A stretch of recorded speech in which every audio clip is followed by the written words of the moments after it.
मराठा आरक्षण वैधतेवर पुढची सुनावणी 18 आणि 19 जूनला। 10% मराठा आरक्षणाविरोधातील याचिका लवकर निकाली काढण्याचे सुप्रीम कोर्टाचे हायकोर्टाला निर्देश।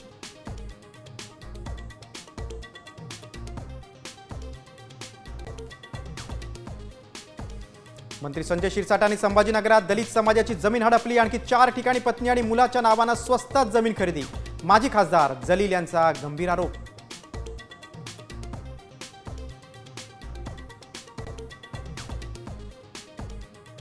शेतकऱ्यांच्या प्रश्नांवरून प्रहार संघटना आक्रमक। मुंबईत मंत्रालयाबाहेर कार्यकर्त्यांचं आंदोलन तर पोलिसांकडून आंदोलनकर्त्यांची धरपकड।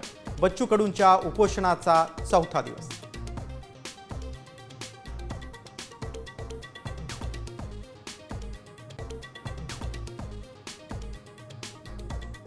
राज्यात मान्सूनचं पुनरागमन। पुढचे 5 दिवस जोरदार अलर्ट।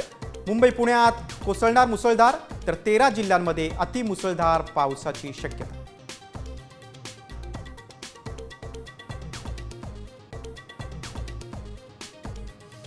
पावसाळ्यात लोणावळा पर्यटकांसाठी बंद। सुरक्षेच्या कारणासाठी 31 ऑगस्टपर्यंत पर्यटन स्थळांवर जाण्यास बंदी।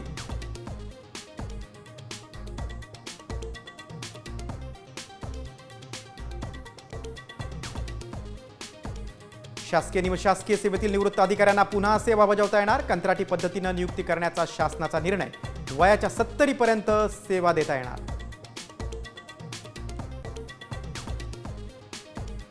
आषाढी वारीसाठी 15 लाख भाविक येण्याचा अंदाज। वारकऱ्यांना गावातूनच मिळणार एसटी बस। तब्बल 5000 बसेसचं नियोजन।